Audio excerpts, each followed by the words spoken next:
Sadhgurunath Maharaj Ki Jai, and welcome to Jagadambe Reads the Holy Books of India, Mahabharata 344.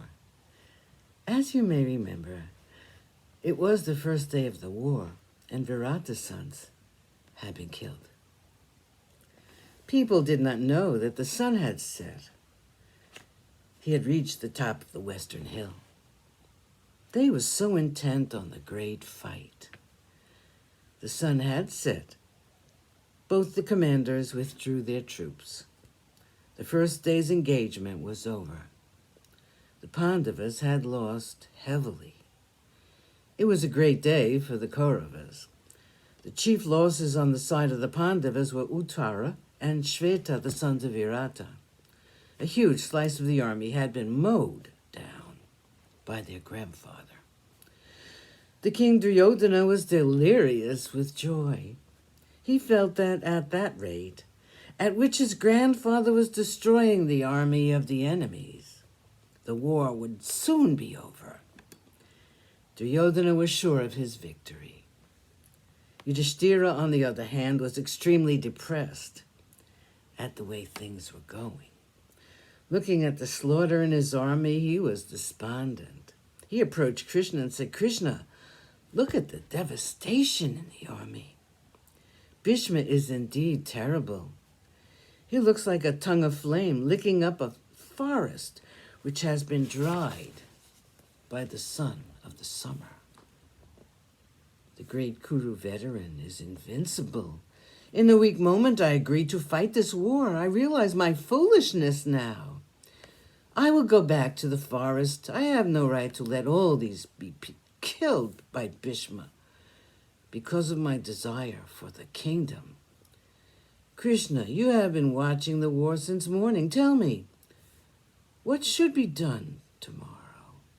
This beloved brother of mine, Bhima, is the only one among us who is fighting willingly. He's been causing havoc in the ranks of the enemies. But how long can he withstand the astras of Bhishma and Drona? They will hurl their divine astras against my dear handsome Bhima. What can we do then? I'm so depressed."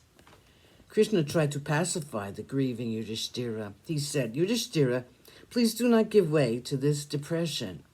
We have so many great heroes with us. Why should you worry? I am here, and you have Satyaki, Drishtadyumna, and so many other heroes. Shikandi will certainly be the cause of the fall of the great Bhishma."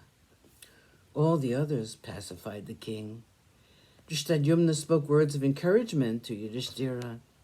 After some talk about the events of the day, they all went to their tents to snatch some rest before the sun dawned again on another day of bloody war. Chapter 5, the second day. The morning of the second day of the terrible war dawned. Yudhishthira said, "I think it will be sensible if we arrange our army in the Krancha formation." Arjuna and Drishtadyumna were busy arranging the troops. At the head of the army were placed Drupada and his army. The eye of the bird was Kuntibhoja and the king of the Chedis. The neck was formed by the army of Satyaki. At the tail of the bird was stationed Yudhishthira. The wings were formed by Bhima, with his army on one side, and by the commander and his army on the other. The sons of Draupadi and Satyaki were guarding these wings. The phalanx was formidable. Duryodhana saw the Krancha Vyuha and approached his guru Drona and Krupa.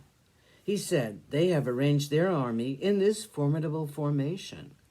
Still, our army is more terrible. You are all great enough each to kill the sons of Pandu single-handed. I depend on you to see me safely through this great war." Drona assured him that they would put in their best possible effort. With the help of Drona, Bhishma began to arrange his army. Sadhgurunath Maharaj Ki Jai. Thank you for coming.